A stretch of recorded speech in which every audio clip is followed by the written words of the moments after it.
여러분은 대한민국 3대 거짓말에 대해 아십니까? 대한민국 3대 거짓말. 첫 번째 거짓말은 이제 어르신들의 늙으면 죽어야지 라는 말입니다. 두 번째 거짓말은 이제 홍기가 찬 여성분들이 나 시집 안 가 라는 말이랍니다. 그리고 마지막 세 번째 거짓말은 장사꾼들의 이거 미치고 파는 거예요 라는 말. 이 세 가지가 3대 거짓말이라고 합니다. 근데 솔직히 앞에 말씀드린 두 가지의 그 거짓말은 완전히 거짓말이라고 하기에는 좀 무리가 있는 것 같습니다. 왜냐하면 혹 이게 나이가 드셔서 큰 질병 때문에 큰 고통 가운데 있으신 분들은 그런 생각할 것 같아요. 내가 이렇게 힘들게 사느니 빨리 세상 떠났으면 좋겠다. 그리고 두 번째 경우도 요새는 이제 비혼주의자들이 많잖아요. 그러니까 정말 못해서 못하는 게 아니고 안 하려고 안 하시는 여성분들도 많이 있다라는 거죠. 그러니까 그런 분들에게는 나 결혼 안 할 거야, 시집 안 갈 거야라는 말은 진심일 수도 있을 겁니다. 근데 마지막 세 번째 거짓말, 상인들, 장사하시는 분들이 이거 미치고 파는 거예요 라는 그 말, 이건 누가 보더라도 거짓말일 수밖에 없다라는 거죠. 우리도 어디 물건을 사러 시장에 가거나 그러면 이런 말 종종 듣지요. 그러니까 미치고 판다라는 말은 안 해도 이거 남는 거 없어요. 거저 원가에 드리는 거예요. 이런 말을 우리가 상인으로부터 듣게 됩니다. 몇 주 전에 할머니 모시고 이제 가락시장에 꽃게를 사러 갔어요. 꽃게가 지금 좀 비싸더라고요. 키로에 한 45,000원? 5만 원 정도 합니다. 근데 2kg 좀 넘게 샀거든요. 한 10몇만 원어치 산 거예요. 그래서 이제 얘기했죠. 좀 잘해주세요. 깎아주세요. 그랬더니 그 대뜸 상인이 하는 말이 1kg 팔아서 5,000원도 안 남아요. 이러는 거예요. 곰곰이 생각해 봤어요. 이러면 마진이 10%? 10%도 안 되는 거 아닙니까? 저는 장사를 안 해봐서 모르겠지만 10% 마진 남는 거, 강인나 집사님, 10% 남으면 괜찮은 거예요? 그래요? 그러면 이상해지는데? 혹시 장사해 보신 분? 10% 괜찮은 거예요? 나에게 순수 돌아오는 게? 와, 그렇구나. 그럼 뭐, 거짓말이 아니네, 그 말이?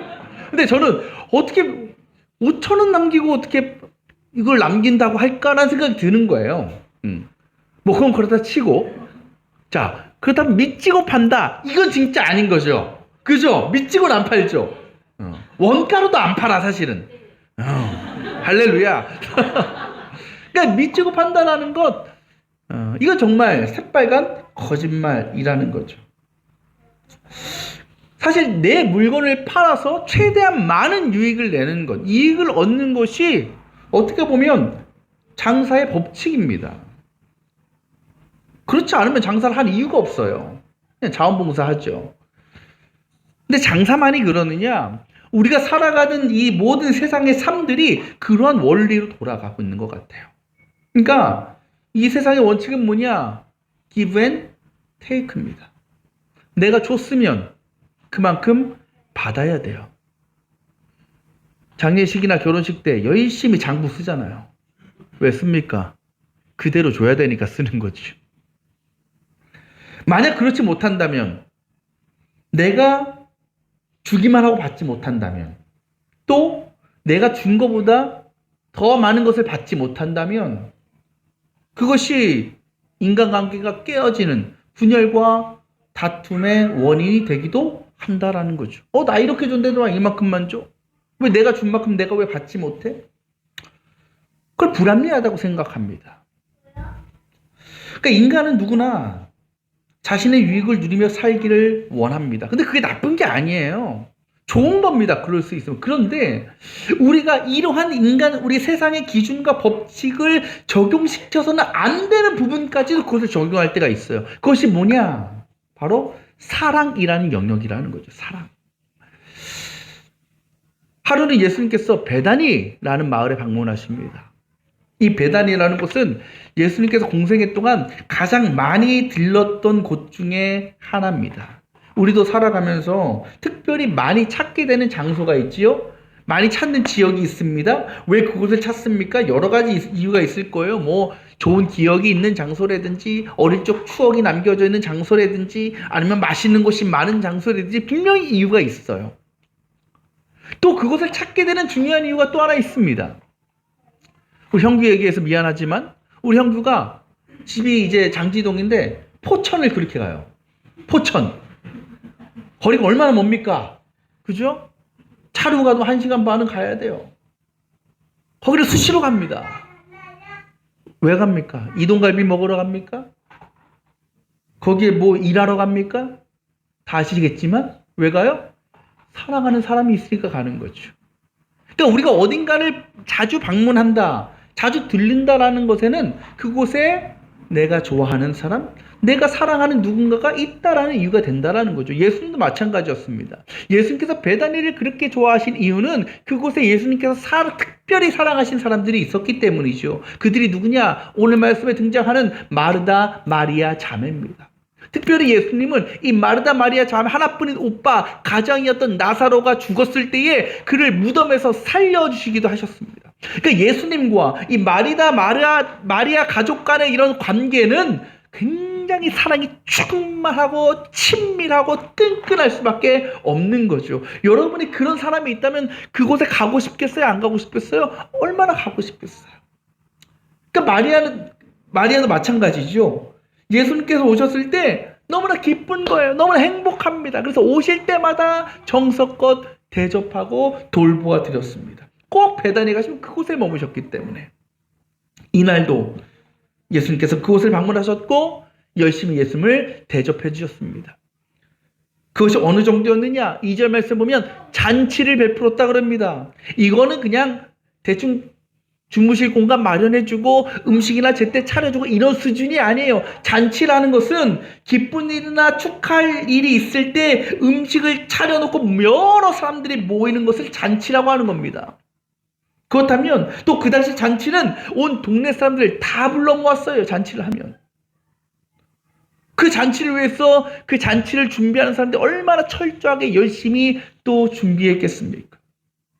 마르다 마리아가 그랬을 거라는 거죠.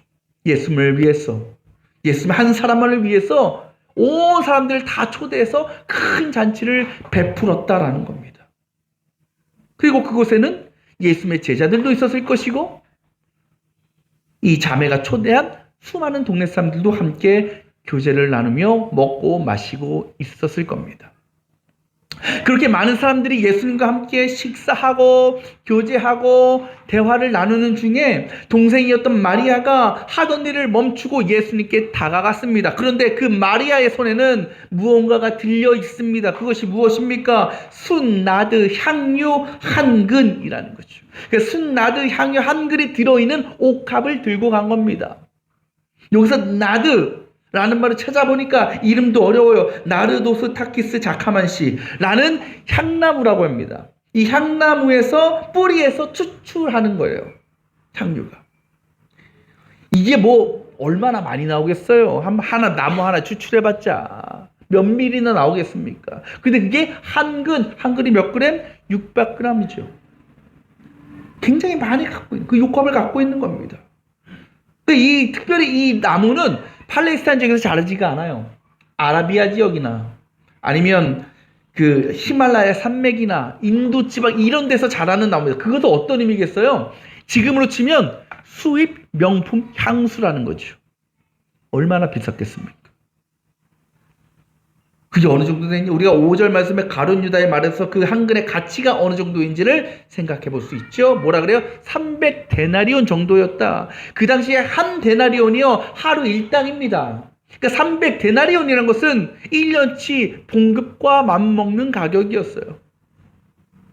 그만한 가치가 있는 그 향수를 어떻게 했다? 예수님 발에 부었다. 근데 이게 사실은 당시에 행해오던 관습 중에 하나였습니다. 중요한 손님이 집에 오시면 집에 있던 향유를 그 발에 붓고 닦아드리는 것. 그런데 닦아드려도 어느 정도지요.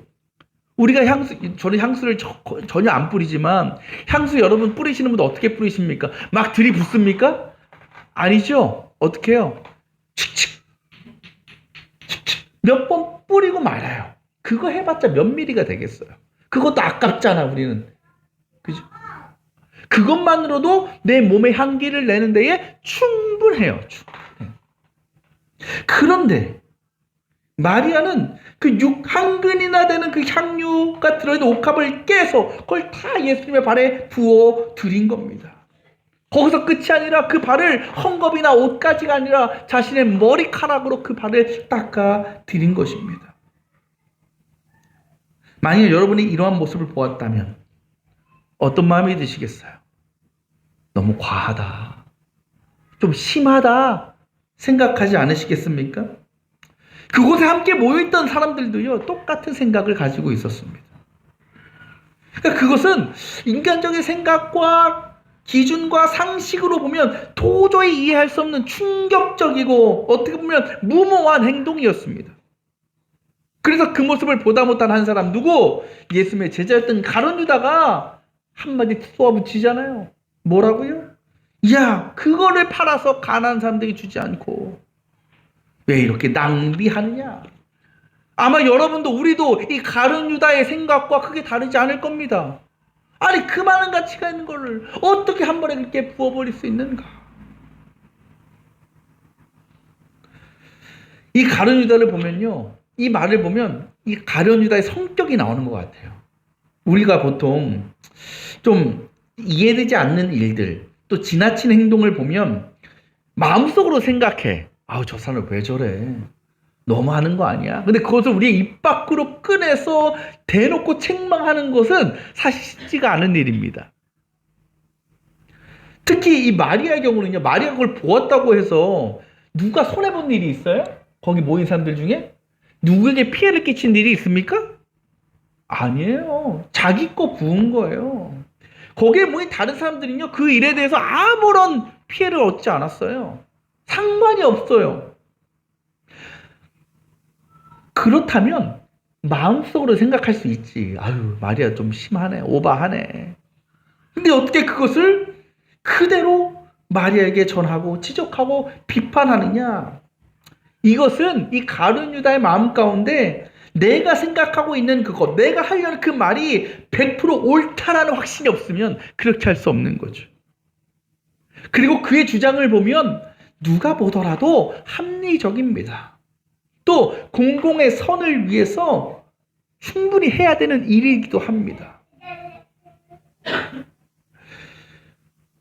솔직히 마리아의 행동이요, 예수님 입장에서도 좀 부담스럽지 않았을까요?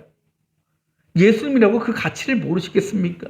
여러분 누가 초대해가지고 내가 한다고 막 수천만 원짜리 막 명품을 지어주고 막 했다고 생각해보세요. 얼마나 부담스러워요. 그거 아우 땡큐 이러면서 가져가실 분은 없겠지만 아유 과해 적당히 해 이러지 않겠습니까? 근데 예수님은요, 오히려 되게 상식적이고 되게 어떤 기본적인 지식을 갖고 있는, 일반적인 생각을 갖고 있는 가룟 유다를 오히려 책망하십니다. 뭐라고 말씀하시느냐? 그대로 두어라. 그는 나의 장사날에 쓰려고 간직한 것을 쓴 것이다. 동일한 말씀이 기록된 마태복음을 보면 주님은 가룟 유다에게 이렇게 말씀하십니다. 뭐라고 말씀하시느냐? 왜 이 여자를 괴롭히느냐? 그는 내게 아름다운 일을 하였다. 그래요. 사람들의 눈에 보기에, 세상적인 기준으로 볼 때에 마리아의 행동은요, 전혀 수지 타산이 맞지 않는, 전혀 합리적이지 않은 가룟 유다의 말처럼 낭비하는 일이었습니다. 그러나 예수님께서 보실 때 그의 행동은 가장 아름답고 귀한 행동이었다라는 거죠. 무엇이 그 차이를 만들까요? 그곳에 있던 사람들은요, 무엇에 집중했느냐? 마리아가 무엇을 하는가, 어떤 행동을 하는가를 봤습니다. 그 행동만을 보고 자신들의 기준과 생각으로 모든 것을 판단했습니다. 그러나 예수님은 그가 무슨 일을 하는 거에 앞서서 왜 그녀가 그 일을 하는가를 집중하셨다라는 겁니다. 그의 마음과 중심을 살펴보셨다라는 겁니다. 그리고 그 일은 예수님을 향한 온전한 사랑으로부터 나오는 기쁨과 헌신의 섬김이었다라는 겁니다. 그래요. 마리아는 예수님을 사랑했습니다. 그것도 너무나 진심으로, 진정으로 사랑했던 사람입니다. 그래서 예수님께서 마을에 오실 때마다, 자기 집에 오실 때마다 어떻게 하면 내가 예수님을 향한 사랑을 표현할 수 있을까? 늘 고민하고 생각했습니다. 그것이 예수님께 드릴 음식을 정성껏 차리는 일로도 나타났을 것이고, 또 예수님을 떠나지 않고 곁에서 말씀에 귀를 기울이는 행동으로도 나타나기도 하였을 것입니다. 그리고 이날도 마리아는 우리 집에 오신 예수님을 위해서 무엇을 할까? 어떻게 내 사랑을 보여드릴 수 있을까 고민했을 것입니다. 그것도 지금 이 시기적 상황이 예수님의 십자가 고난과 죽으심을 앞둔 상태입니다. 지금 예수님과 만나고 헤어지면 다시는 예수님과 만나지 못할 수 있는 상황이라는 것을 마리아도 알 수 있었을 것입니다. 그렇다면 마지막으로 만나게 되는 그 예수님께 내가 무엇을 해드릴 수 있을까? 마지막으로 예수님을 향한 사랑을 표현할 수 있는 이 기회를 내가 어떻게 잘 사용할 수 있을까? 그것이 무엇으로 나타났다?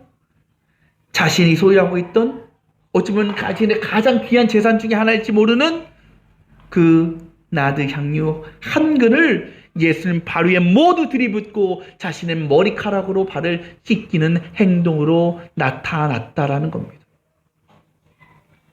저는 이 말씀을 보면서 그때의 마리아의 심정을 한번 생각해 봤습니다. 마리아가 향유를 예수님 발에 부어드리고 자신의 머리카락으로 닦을 때의 마리아의 마음이 어땠을까? 누가 봐도요, 이보다 더 할 수는 없어요. 이보다 더 큰 헌신할 수 없습니다. 이보다 더 큰 사랑의 표현? 사람들이 볼 때는 불가능해요. 마리아도 그랬을까? 마리아도 똑같이 생각했을까? 과연 마리아는 자신의 행동과 예수님께 보여드린 그 사랑의 표현에 스스로 만족했을까요? 이 정도면 충분히 할 만큼 했다라고 그녀가 생각했을까? 저는 분명히 아니었으리라고 확신합니다. 아마 마리아는 이렇게 생각했을지 모릅니다. 왜 우리 집에 가장 귀한 것이 이 나드 향유뿐일까? 왜 이 한 금밖에 없을까? 왜 더 많은 향유가 우리 집에 없는 것일까? 있었다면 내가 다 드릴 수 있을 텐데. 더 좋은 것이 있으면 더 드릴 수 있을 텐데. 그만큼 예수님을 향한 그 마리아의 사랑은 자신의 어떤 섬김과 헌신과 희생으로도 만족되어지거나 채워질 수 없는 것이었다라는 거죠. 예수님께 받은 은혜와 사랑을 생각할 때에 그 어떤 것으로 다 갚을 수 없는 그런 주님의 사랑이었다라는 겁니다. 그런 마리아에게는요, 더 표현하지 못한 것, 더 헌신하지 못한 것에 대한 안타까움이 있지 않았겠습니까? 또 이것밖에 없다라는 것에 대한 후회가 있지 않았겠습니까? 그리고 이것이 진정한 사랑으로부터 나오는 진실한 반응이라는 겁니다. 말씀드린 것처럼 세상 사람들이요, 이 사랑이라는 기준에도요, 세상적인 개념을 적용합니다. 기준을 적용합니다. 그래서 사랑에도 give and take가 있어야 된다고 얘기합니다. 내가 보여준 사랑의 모습보다 더 큰 사랑의 보상을 받아야 된다라고 사람들은 생각하죠.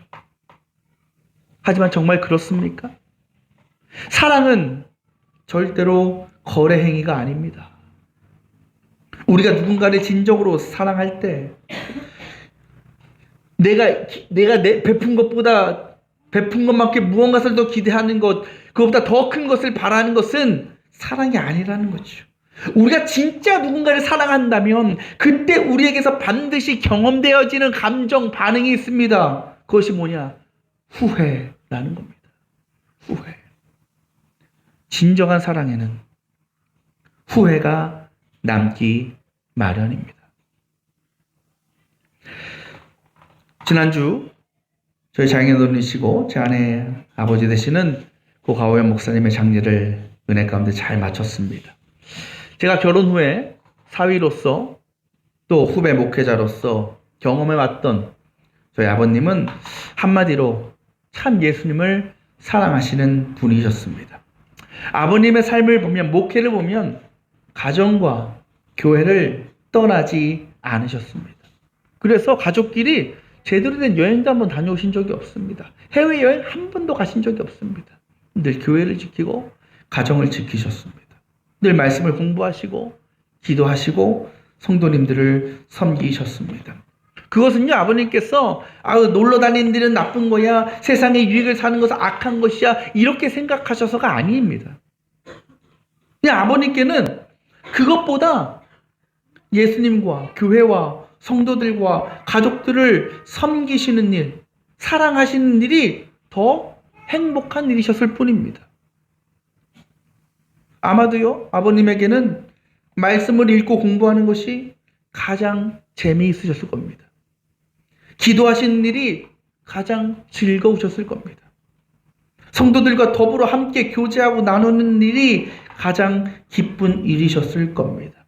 솔직히 그렇게 사시느라 세상적으로는 이런저런 손해도 많이 보셨습니다.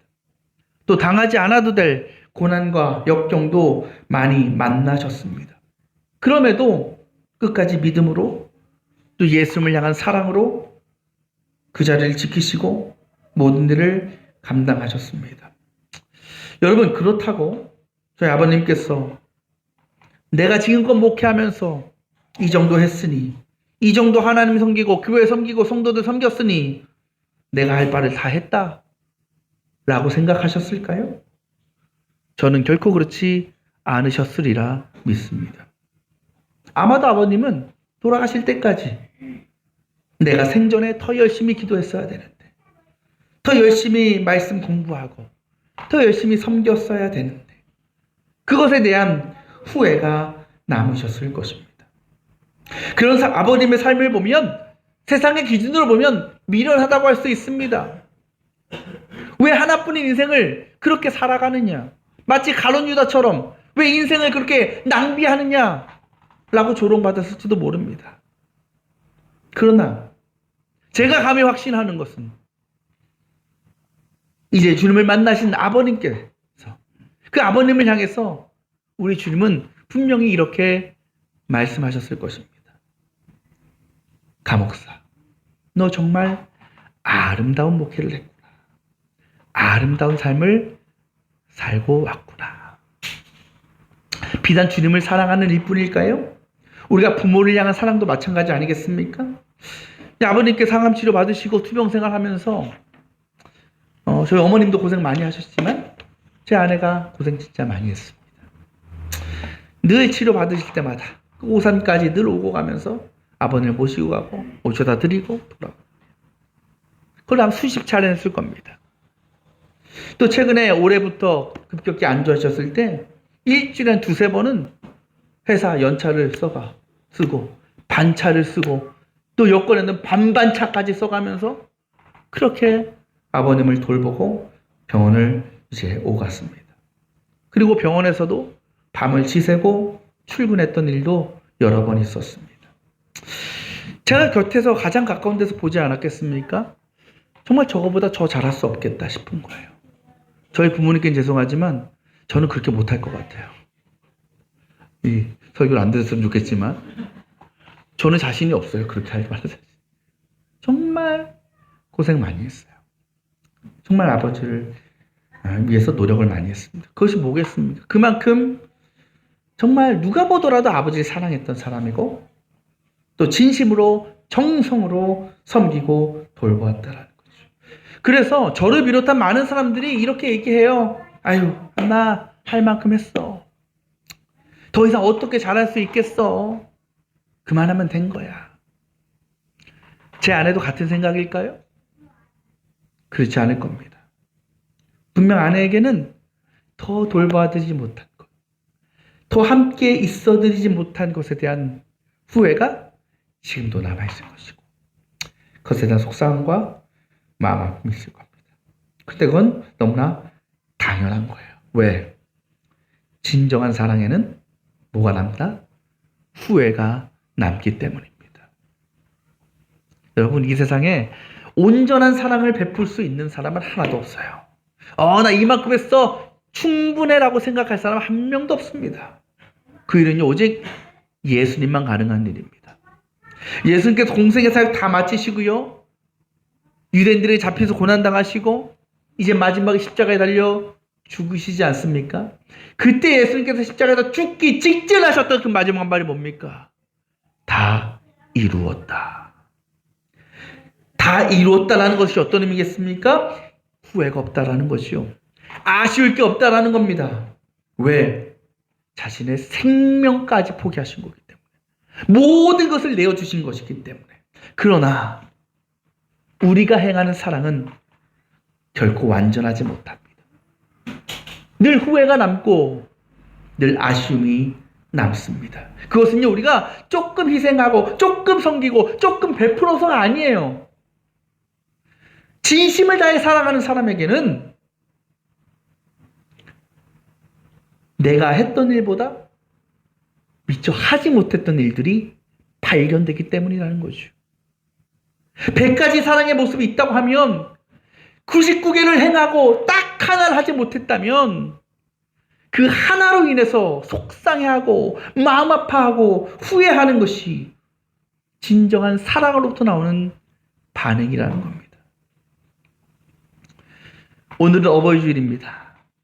바라기는 우리도 이 마리아처럼 우리 주님을, 그리고 여러분의 부모님들을 사랑하며 사시기를 원합니다. 그것은 내 소중한 재산을 다 갖다 바치고 내어놓으라는 게 아닙니다. 오늘 말씀의 의미는 그 어떤 섬김과 헌신으로도 우리가 주님께 받은 그 십자가의 사랑, 부모님의 은혜에 보답하고 채워질 수 없음을 늘 기억하며 살라라는 겁니다.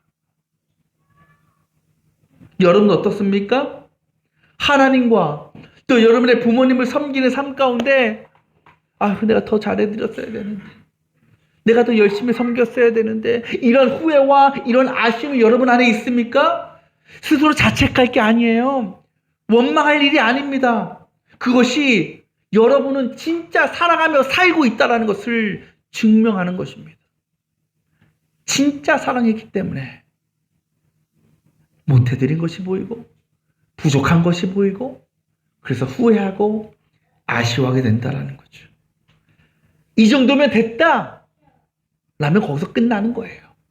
하지만 그 부족함을 발견하고 후회와 아쉬움을 갖는다면 우리는 그 다음에 어떻게 살겠어요? 더 사랑하기 위해서, 더 헌신하기 위해서 살아가지 않겠습니까? 그것이 우리를 더 큰 섬김과 헌신과 희생의 삶으로 나아가게 하지 않겠습니까? 그래요. 그렇게 우리가 완전해지지는 못할지라도 그 완전함에 조금이라도 더 가까워지기 위해서 내 안의 부족함과 연약함을 발견하고 그것을 날마다 채워갈 수 있기를 원합니다. 우리의 인생은 후회 없는 인생을 사는 것이 아닙니다. 최대한 덜 후회하기 위해 사는 겁니다. 조금 덜 후회하기 위해서. 그런 우리의 사랑의 삶을 우리 하나님과 우리 육신의 부모님들한테 잘 베풀어 살아가면서 하나님께, 우리 부모님들께 큰 기쁨과 영광이 되는, 그래서 하나님 앞에 갔을 때에 그래, 참 넌 아름다운 사람이었다, 참 귀한 일을 했구나 라고 주님 앞에 칭찬받을 수 있는 이 땅의 모든 주님의 백성들, 그리고 우리 부모님들의 자녀들이 다 되시기를 주님의 이름으로 축원합니다.